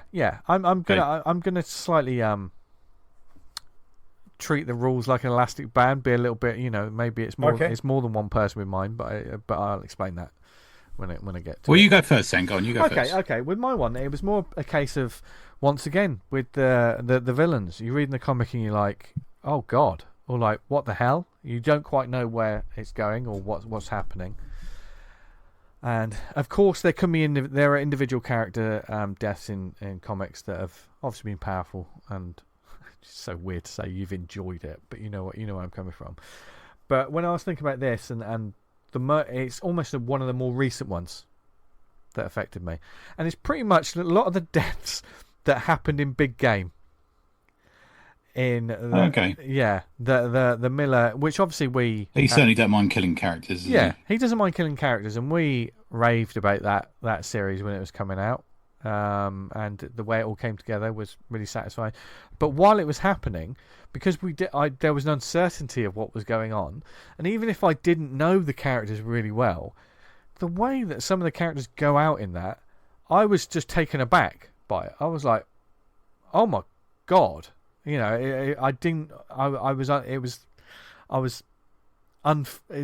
footing was off by it. Plus the artwork made it look bloody lovely. And even though there are characters that I don't necessarily invested in, I was kind of saddened by it. I'm like, oh no, that's gutting. So for me, it felt like it was handled well in that. It's the right sort of element of shock factor. And I think because I knew that the ending was hopefully going to be satisfying, spoilers, it was. I was kind of in two minds, because I know a lot of it gets retconned. But at the time reading it, those deaths in Big Game were my most recent experience of like, whoa. Yeah. Some deaths, yeah. Yeah. There's some shocks in that. Yeah, shocks. But which I don't always go for in comics. I just think it's certainly a tactic of Miller's, isn't it? That. Yeah, but also in some sort of mainstream comics as well. I don't think they can do it in like the bigger companies now, because everyone's it doesn't mean anything. Do you know what I mean? So massively. Unless it's the impact. But because I wasn't quite sure what was going on with a lot of these characters, I just thought, oh god, he's done that, hasn't he? He's just wiped them from the whiteboard. So, I mean, it used to be that we were told that Gwen Stacy and Bucky are never coming back, and then can't fucking turn a corner without seeing one of them. Yeah. So that was my one. Obviously, I've cheated a bit there. Please let me know. But do you want to go next, Dan? Yeah, mine was a bit of an older one from Usagi Yojimbo. Oh, nice. I remember reading this at the time, man. And it's a relatively minor character that doesn't speak, but a Spot, the Takage. There's like these kind of little dinosaur lizards that inhabit the world of Usagi Yojimbo, and they run around. And during his adventures, like one sort of like befriends Usagi and vice versa, and joins him as a traveling companion through like loads of issues. And he goes up in one of the issues against the Zatoichi character, the blind swords pig, and he's got no mates. Everyone fucking hates him, and sort of Spot sort of leaves Usagi, and there's kind of a moment between him. He starts becoming the Zatoichi's friend, and there's an episode where like the Zatoichi's trying to settle down in this village, gets attacked by bandits, and Spot sort of sacrifices himself to like save a villager, and like dies in his arms. I'm well enough of it fucking talking about it. I just got really sad then. it's really sad because like with a character with no voice, and they're kind of, it's just all emotions and like what you're seeing on their face.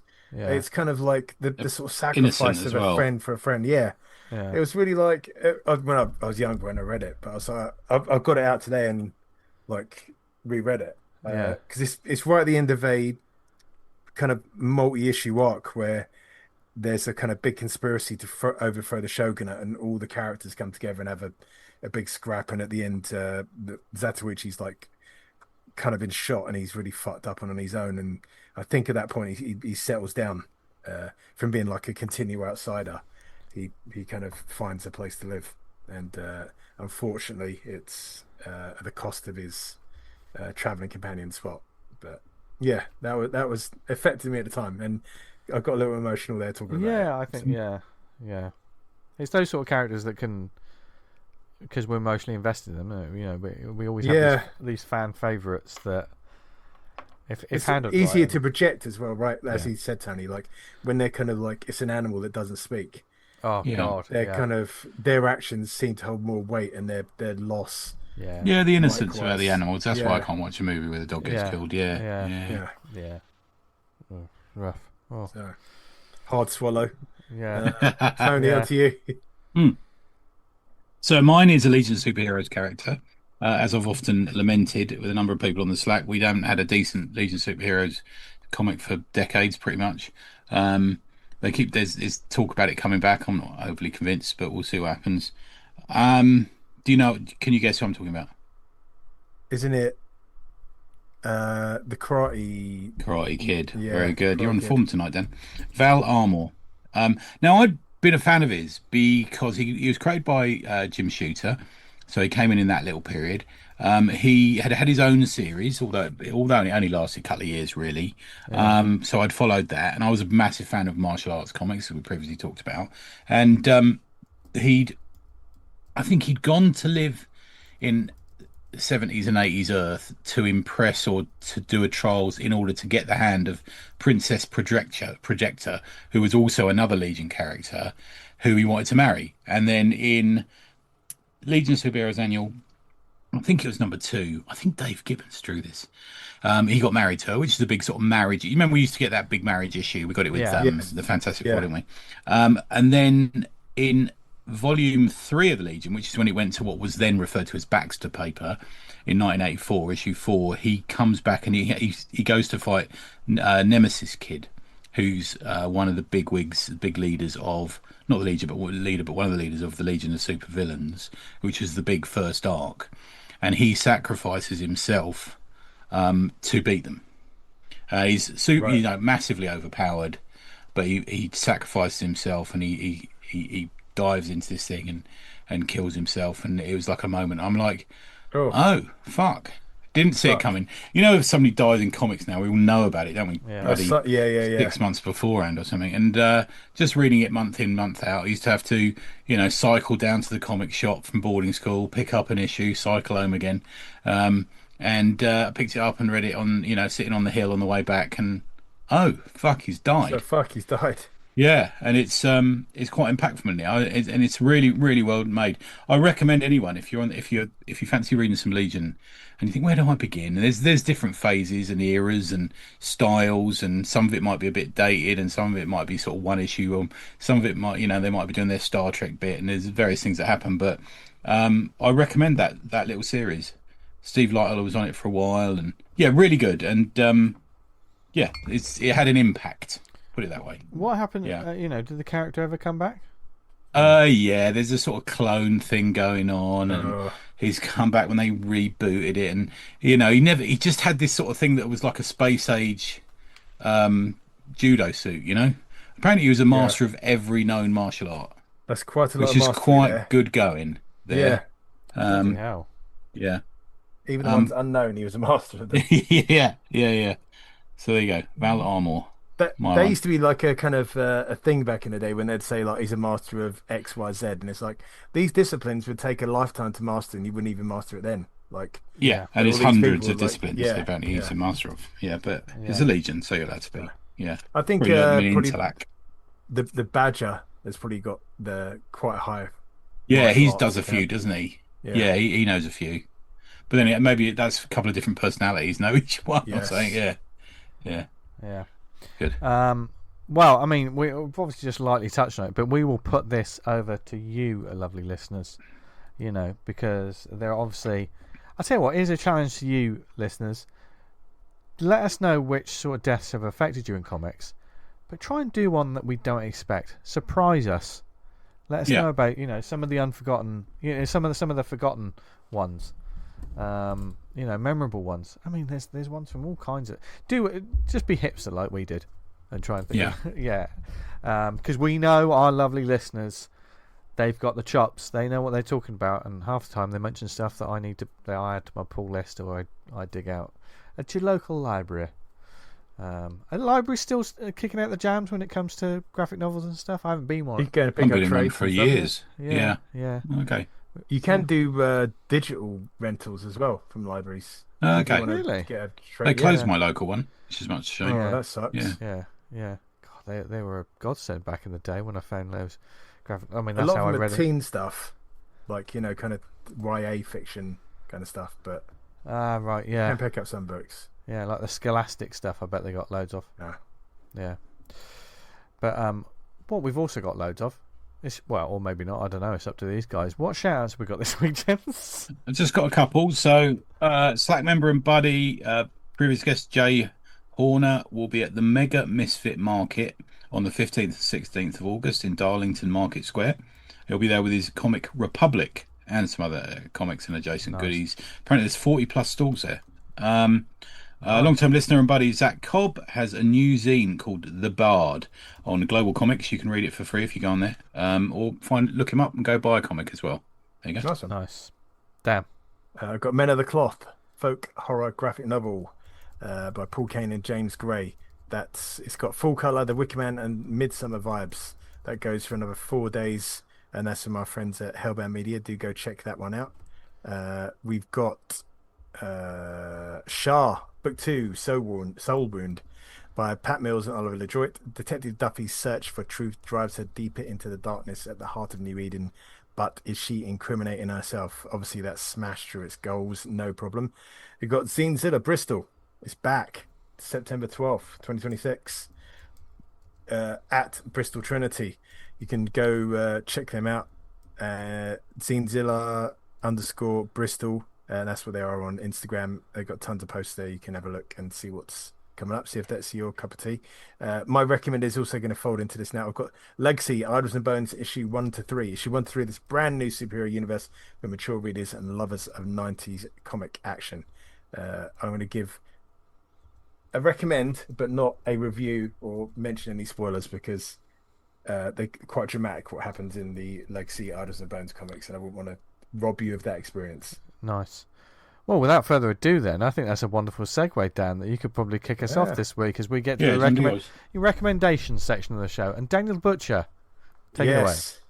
So Gary Seward, who's the writer artist on Legacy, Idols and Bones, I've backed all 3 of issues now, and we had him on, I believe. I can't remember what a few months ago. Yeah. We can never remember what episode they're on, and we never. You got someone eating sweets? No, I'm just unwrapping a comic. Oh, okay. That sounds acceptable. Yeah, there you go, a little bit of ASMR. Oh, there's a toffee one. So, Legacy Idols and Bones, very much kind of, there's quite a lot of body horror in this comic, and characters dying, and it's very brutal, and issue 3 keeps up that tradition, whereas you think there's a status quo and it quickly gets spun on top of its head and you're like, fucking hell, that came out of nowhere. But it's a lot of fun to read, and I would recommend backing it now. You've got another 11 days when you hear this. It's just shy of the halfway point on this goal. You can do issues 1, 2, 3, or all of them together. Gary's turned this around super quick. Go check it out. Nice. That's my grin. Tony. Oh, so Commando comics. It's finally time to talk about Commando comics. Something we haven't talked about enough. Firstly, thanks to Roger Mason. He's our buddy, and he's busy making the comic The Mice, which we're big fans of. Go look it up. He put us in touch with Leah Barton from DC Thompson, and thank you to them both, and especially to Leah for sending them, for hooking us up with some. I got sent 4 issues of Commando, and I think the thing is I'm of an age now where Star Blazer used to be my jam. I used to quite like the sort of sci-fi stuff. Yeah, brilliant. But the older you get, the more interested you get interested in history and war and stuff. Yeah. I've got a real jam with war comics. We just talked about G.I. Joe, which is essentially similar. War. Did it start when we did that comics we don't normally read? And that was definitely part of it. You chose when I did the war, the war genre, didn't you? Yeah, I said I'd read 50 war comics, didn't I? Do you remember? You sort of cannonballed into the swimming pool of war comics. Quite, Which is a pretty dark swimming pool to be in sometimes. Yeah, and they don't shy away from that in this. So it's for those that are in America and Canada and Australia and Singapore and everything where we know people are from, Japan. This is an establishment of British comics. That I will certainly no longer be ignoring. DC Thompson, name some DC Thompson titles, guys. Think of anything? So we've got the Beano, obviously. I was going to say the Dandy.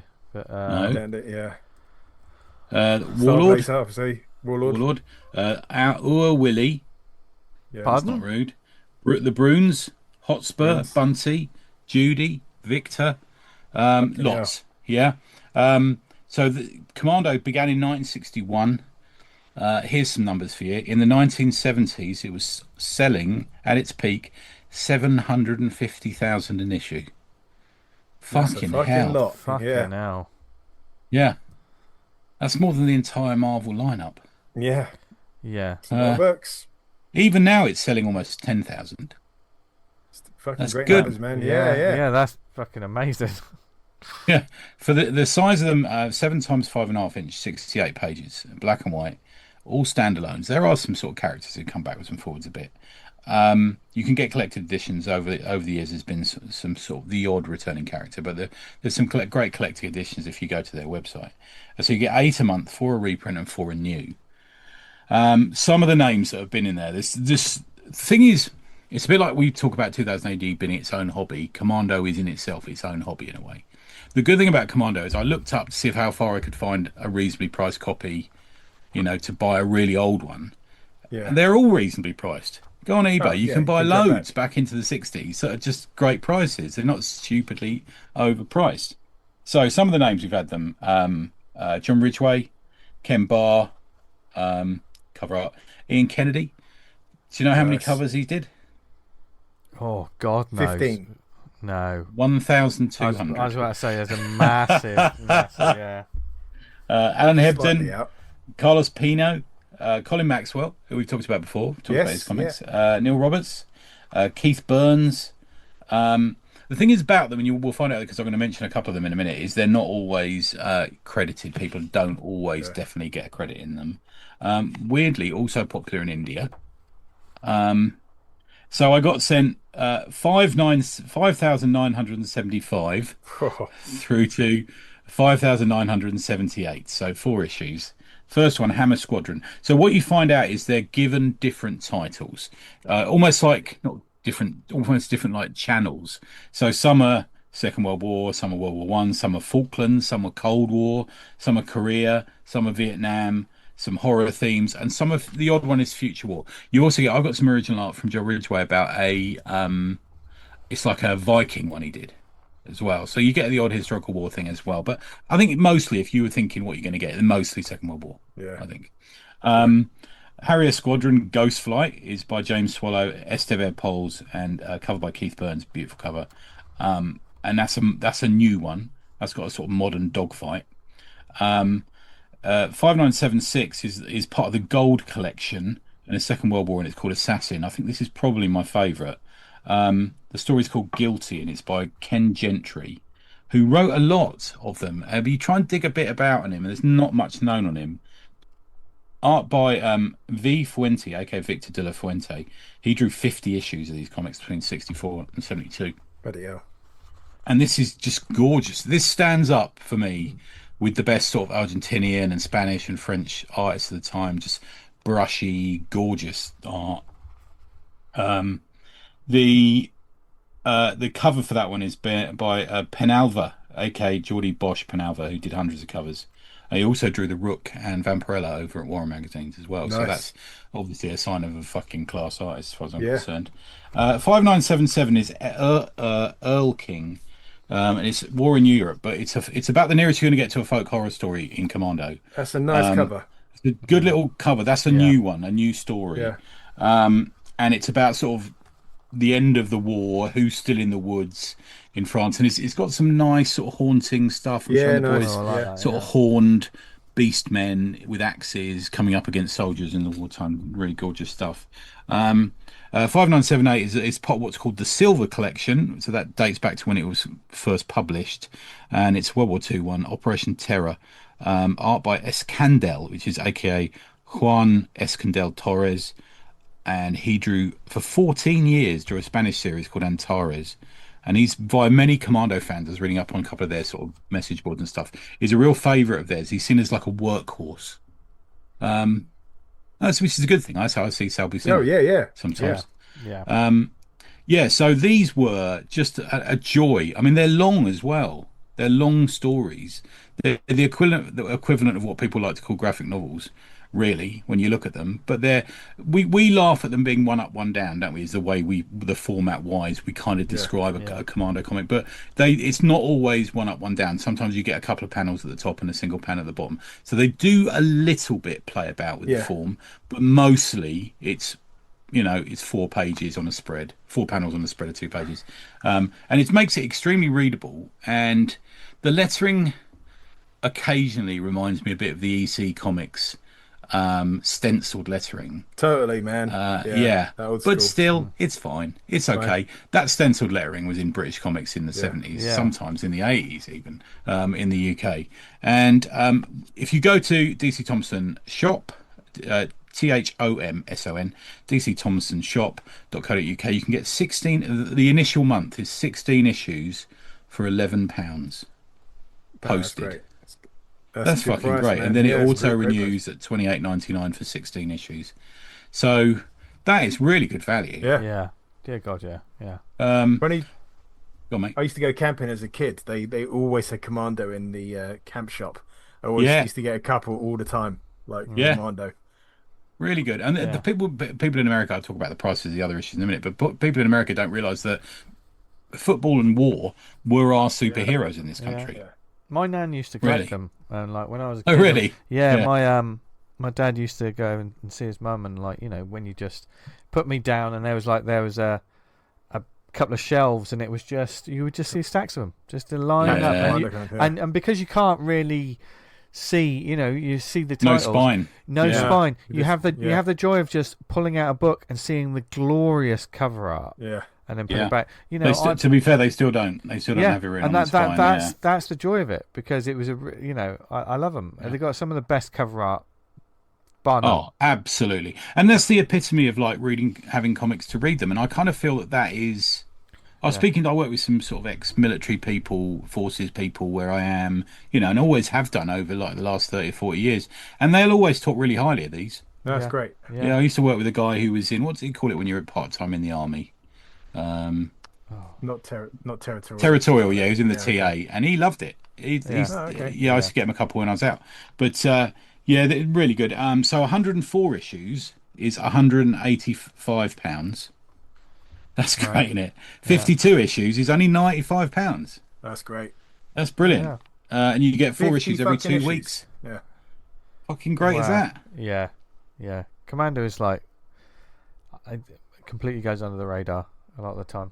And it's a whole really well written, well executed. They know what they're doing. Yeah. Full movie of a story in each comic. Yeah. I always misjudge him because whenever I pick him out, I always imagine it's going to be like Ginger snatching up his Sten guns and suck on this sausage guzzling swine, but it's never that kind of stuff. Yeah. Sometimes there's some real tragic stuff going on in those. One of my favourite ones is a guy. He's a tough commando sergeant, and he's in the bar, and he gets conned into having a fight with these spivs who didn't serve in the war, and they're giving him a hard time, and he beats them all up. He gets arrested, gets sent to prison.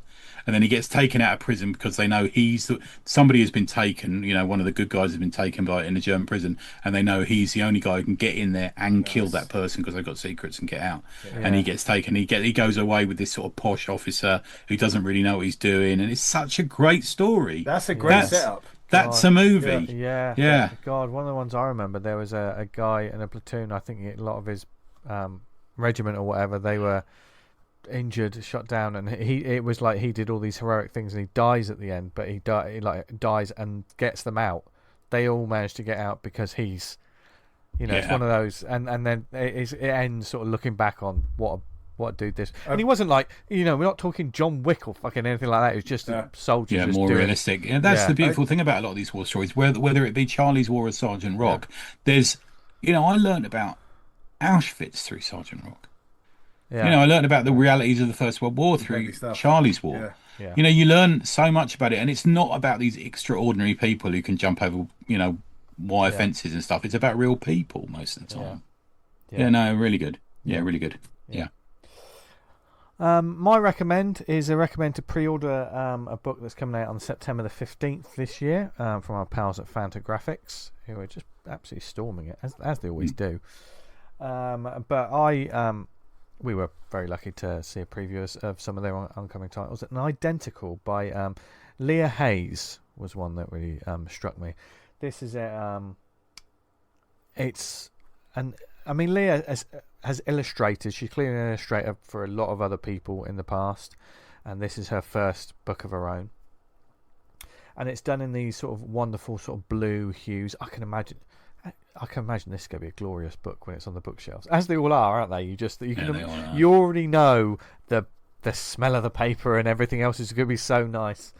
But what Identical is, two identical twins, one genetically engineered and one not, take centre stage, and it's a weird sci-fi mashup of sort of motherhood, sisterly relationship, and sort of identity, personal identity, and also like a little bit of artificial intelligence in there as well. Because I went into this and the way it looks, and it is a story about two twin sisters, and Leah herself, if you go on the Fantagraphix website, she's a twin herself, so she's taken her own sort of experiences and what she knows and has crafted it into the story, which just adds another element to it. Which I didn't know reading it, but it makes total sense after the fact. You know what I mean? Have you ever had that reading experience where you're like, yes, I can see why this is... That's what's clicked. Yeah, because it's not always about, I have to tell you everything about this experience. It's written in a way where you can read between the lines, or you get the emotion that's being told. There's a real poetry to her storytelling in this. And it's not like I just kept reading through it. It's not a strict, full-on comic in the truest sense of the word. And there's a lot of like splash pages, and it's very illustrated, but it does have there's comic book storytelling going through it. There's speech bubbles and there's everything else. But it's a very personal sort of story of one of these sisters. It's one person's sort of view of it. And it starts like, sometimes I don't even know who I am anymore. Ha! People say that kind of thing all the time. They have no idea how that really feels. And then we cut back to the story of like their mother who always wanted children and artificially inseminate. She's offered this chance, and I didn't expect this because when I looked at the book, I kind of thought, autobio or something like this, a slice of life. Maybe, I didn't know really what I was getting into, and then there was this sci-fi element that came into it that I was like, what's this? I didn't expect this. Like, because these people who sort of say, we will use AI sort of thing to create an embryo sort of thing. You will have a genetically engineered child, and then there's identical twins that are born, and this girl's experience of life as a twin and how they grew up and they did everything together, and then certain things change, behavioural changes, and things that have gone on in life. It's a wonderful piece of storytelling, because I found myself just drawn into it, but not in a there's nothing truly that sort of grabs you by the shoulders and go, this is dark, this is messed up. It was fascinating. There's a little bit of mystery to it, and you're not quite sure where it's going, and there's almost, as it went on and it kept telling this story, I thought I thought I was getting a slice of life book. I'm in a real sort of realistic sci-fi science fiction story here that you would get in the Twilight Zone or something like that. You're not quite. It makes you question things, as well as telling a true one woman's experience as a twin sister. These people that look identical, and they do everything together, but then their differences. And when you're seeing the art, these two people that look the same, but then one of them is having an off day, or one of them starts to retreat from the other, and you're not quite sure. Then you have doubts about who's... Because it sort of plants this seed of who's the real one, which is crazy because they're both real. Do you know what I mean? They're both real people, but there's this little sprinkling of, well, hang on, one of them may not be an actual person, but they're identical twins and they've had experiences and they've gone on, and it doesn't hit you over their head with answers. It allows the reader to take in the story. I don't want to spoil anything, but it was satisfying at the end, and it does just kind of end, and I'm like, that's a nice experience I've had there. This isn't a smiley happy experience, I would say, but it's thought provoking, and it was it's all done in like blue tones as well. I can tell from certainly from I'm just reading it from a digital PDF. Just the illustrations on it in this wonderful sort of blue inks and blue sort of paper, the texture of the paper, and I think some of to make this comparison, people will immediately think of a certain thing.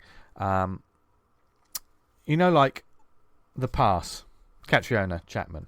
Yes. Like when they're talking about something, and then they've done an illustration of, just say someone was making a sandwich. This isn't what happens in the book, but they're talking about the sandwich, and the illustration is just that sandwich. Do you know what I mean? I like illustrations like that. You're not necessarily. It's just artistic. I was really quite impressed with this. I didn't expect to. Hold my hands up. I didn't necessarily think this book's for me, but there was something about it that drew me in that wasn't so obvious. And like I say, I think a lot of people, this would be a nice book to put on their shelves. And I'd be interested to see obviously it's not out till September, but I'd be interested to see what she does going forward, or certainly hear and read interviews with her experience, because he's definitely as someone who hasn't, I'm not a twin. Please, listeners, any twins out there? I'm talking to Danny DeVito and Arnold Schwarzenegger. But there are these bonds and experiences that no one can really comprehend, which almost adds another sort of layer of mystery to this book, because it's sort of talking about something that we as a people I don't have a concept of. It almost feels mystical and science fiction, because I'm like, I don't understand this. But really good. I think it's nice. Yeah, it's well worth checking out. So and I think it'll be it's a unique and probably a must read for a lot of people, I think. Identical by Fantagraphix and Leah Hayes. Like I say, it's you can pre-order it now. Fantagraphix, $24.99, so that's quite good. September the 15th. So that's just over a month. Just over a month. Is it thanks to Tucker? Did he send these? Yes, yeah, Tucker. Yeah. Of course, there's something for everyone with all of these publishers, isn't it? But this one, it's sort of haunting's a nice way to put it as well. There's something about it. There's just something about it.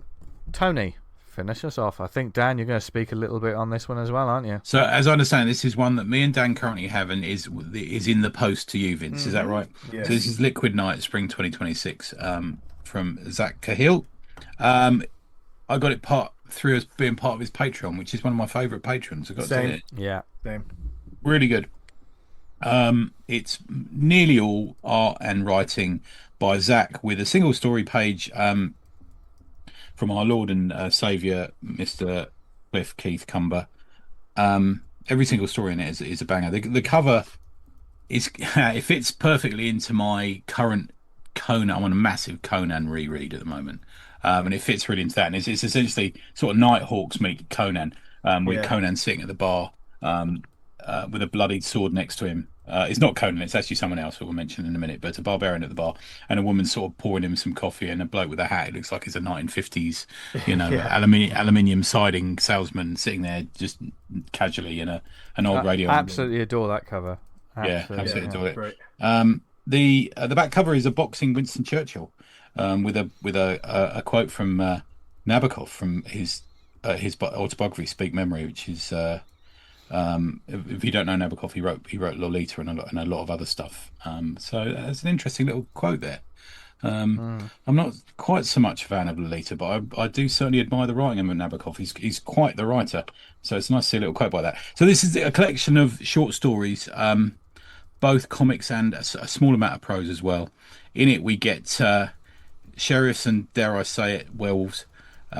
We get the main story, I think the longest story, Dan, that's right, isn't it, is this sci-fi story, which is the sci-fi one. Oh, it's great. It kind of feels like a kind of classic Doctor Who kind of setup. Kind of like you're given drip-fed information. You're like, what is this? What's going on? And when it's revealed, you're like, oh, it's great. Love it. Yeah, with a sort of sci-fi opera kind of 1950s, kind of 1960s feel to it, but through a lens of people who enjoy reading saga, but done in that style of... Zack's he's got his cartooning and his energy down on the page. Cumber the Barbarian is the barbarian on the cover, the Conan-esque character, and the first page of that is by Mr. Cumber. This reads like classic Conan and Red Sonja go on a thieving mission. Oh, it's fucking great kind of thing. Yeah. He's got the voice of it so down. Where's that bit when he's sort of like although Cumber trusted her not, still his loins stirred at the sight of her bold attire. Which is how we all felt looking at Red Sonja back then. Yeah. That's why Dan gets the cosplay covers even now. I fucking loved this. The only complaint about it is I was wishing there was more of it. Because when I was reading it, I was like, oh, so good. I should have said it's magazine size as well. It's kind of 2000 AD size, which is lovely. I think that's a nice little change up from him. Zack's little prose bit about the Better Homes and Gardens as well. That feels funny, very fucking apt. I've got a new TV a couple of weeks ago, and trying to get all the fucking things to sync together. It's like, it shouldn't be this hard. It's only a TV and a fucking speaker. That really sort of hit home with me. For those that want to understand what his cartooning is, there's a Darwin Cook-esque use of colour in this as well as that Toth-esque. There you go, Johnny. Toth-esque and style of cartooning in a way where everything that isn't necessary is stripped out, but there's a definitive knowing what you're doing style to it. And he's I kind of sense that this may not be right, but it certainly gives me this impression that Zack just goes straight in and draws it. Yeah, I think so. It's because he knows what he's doing so much. There's a great sort of 3/4, 2/3 image of the two science fiction characters being presented by this sort of mechanical alien transmorph creature thing, which is just superb. I just look at the work on the angle, looking up at it, and everything that works, and real the threatening. Exactly. Yeah. So I'm so chuffed also that he did our DUI cover for issue 4. that Simon ran. I mean, that's Robert Mitchum, right? It's got to be in guy it. there. Yeah. I know he's a big movie And fan as well. That face of this woman is fucking brilliant. Yeah. There's a kind of murdered woman face, and it's kind of very Batman the Animated Series kind of feel. It's lovely. There's a sense of the 50s about some of his art as well, isn't there? And I'm not sure I'm getting that there. Ricky Richter's God's Oblivious Herald and of Death is in the back cover, which is, again, it's got like a Mad Magazine feel to it. Thing going on in the back inside cover, which is full colour, that one. But go and get on Zack Cahill's Patreon. It's absolutely totally worth it. I've been on it for a while now, and it's one of those ones. Some patrons come and go, don't they? And you realise, I'm still on this Patreon. I'm not getting anything off it. But this one, this is the only for this. It really is. This is the only one I've been on where I haven't seen there is a comic for sale from him and ordered it, and he's messaged me again. You get this sent free as part of the Patreon. Oh fuck. Okay. Yeah. So, Liquid Night. Go look it up. Brilliant stuff. There you go.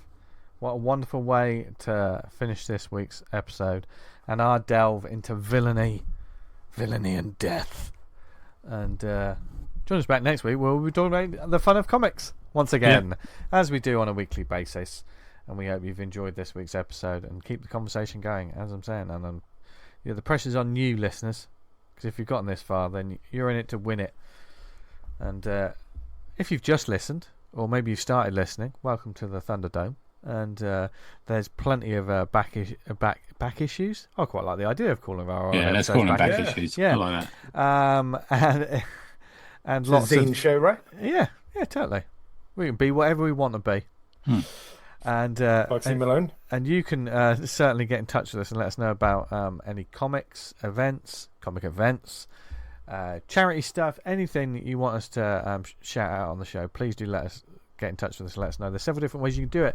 You can email us awesomecomicspod@gmail.com. You can follow us on social media at awesomecomicspod on Insta, at the awesomepod on X, and that's X, not eggs. Sometimes I get a bit. We're on eggs too. Yeah, we're on eggs. All on eggs. Protein. Can I give a quick Viper update? Yeah. Remember it. I got the proof back from my proofreader because she's currently in France, and I was kind of concerned that she was affected by the massive wildfires they got on. Oh no!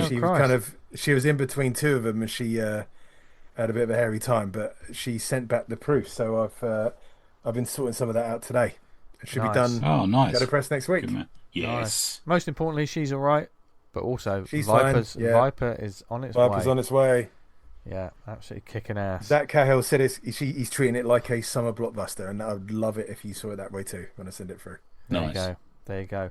And we would love it if you listen to our future episodes in several different avenues if you want. Do them all if you want. You can listen via the website Awesome Comics multiple times. Please do it. awesomecomics.podbean.com, on the Podbean app. We're also on Apple. Just 5-star us. You don't even have to say words. Just 5-star us. Algorithms and shit, innit? They're awful these days. So just help us. We're not even worried about charts because they're a nonsense. So but we want to get out to lots of indie lovers. Yeah, repost us in your little particular bubble. Yeah, and we might get a few new people. Yeah, I'm always surprised at the reach of this show and how some so.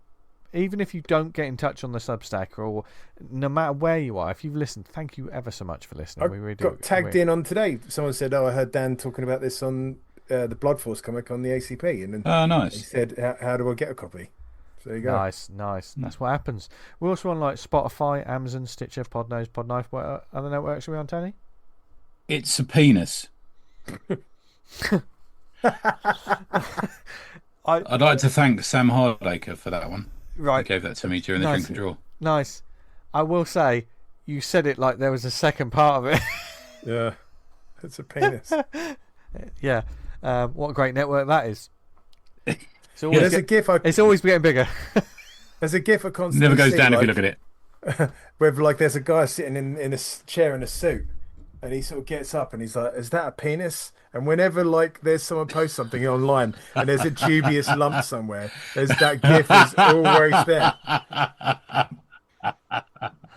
Oh dear, dubious. You're on lump. my sensei Dubious lumps. Yeah, dubious lumps. There's our network for next week. I forgot to tell you, we were talking briefly about Spider-Man, but I was saw it with my wife and son, and we was watching. There's a bit with Frank Castle, and he gets ready with a gun, and I turn around to my son, and we did like the Predator.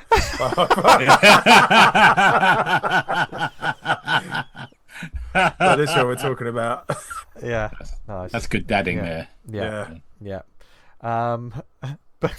But if you join us on the Slack, what is Slack? Well, it's basically like a forum. It's our Discord, basically. Get in touch with us to jump in this wonderful community of people on there. Yeah. Follow us on Substack, or maybe you've listened to us on Substack. If so, thank you very much. But go on Substack, search for the Awesome Comics Podcast on there, where we post up, and you can see images of stuff we talked about on a weekly basis, etc. Get some merch from acpgear.redbubble.com. Get a badge, get a sticker. Yeah. Get a mug. Yeah. Get a mug, you mug. Link on the Substack post on the bottom there. Yeah. To the Slack and the shop. Because I actually did read in a scientific journal that if you get something from that store, it makes you 25% cooler and more attractive to the opposite sex. Yeah. Or the same sex. Yeah. Yeah. Wow. There's no scientific evidence for that, but it is a fact. No, but I say buy it's my truth. Buy 10 notebooks. Buy 10 notebooks and let's see how it goes. Watch it grow. Yeah, just watch it. Just come on, just watch it. Where can people I don't know why I went creepy there, but where can people find us online, etc. Tony. Find me on Substack, Tony Ez, EZ. There you go. Nice. Dan. You can find me on Twitter, Vanguard. I fucked it up already. And you can read Vanguard at vanguardcomic.com. I didn't want to put you off while you were doing it, Dan, but you did look like you were buffering. Yeah, I was kind of. But Dan's working hard making comics, so there you go. Don't work too hard, Dan. I'm worried about you. Yeah. The pedal is to the metal. Always. Fucking making comics. Yeah. One at the bum. No, I'm done. Nothing to do with it. But what? I mean, I can't. Sayings to live by. Dan's two sayings to live by. I can't really segue from that, but you can follow me on social media at Jesse Diablo if you want content that doesn't contain that sort of nonsense. That's a lie. Well, maybe. Hit me up on my own Dan's. Yeah. Anyway, thank you for listening, everyone. Join us back next week. We've got some exciting weeks coming up and some exciting guests, and as always, more comics. Wherever you are in the world, I know there's all things sort of going on, whether it be wildfires or anything. We hope you're doing okay and you're happy, you're healthy, and you are reading and making comics that you really enjoy, because we love you for it. So join us back next week where we'll be talking about it more. Even Tony loves you. I haven't bullied you with that in years. Yeah, that's true. Yeah, that's true. At least you admit it's bullying now. Yeah, that's the first step. Yeah, it is the first step. Second step is... then doing it more. Was that reparations? Yeah. What's that? Brutal reparations. Is that like anal? Wasn't that like a 90s image book? Brutal reparations. Yes. I'd read that. You would. And a cover by Splat. Anyway, if you know, you know. And join us back next week, guys, where I guess in between then and now, what should the listeners be doing? Stay awesome. Stay awesome. Bye, everyone. Bye. Bye.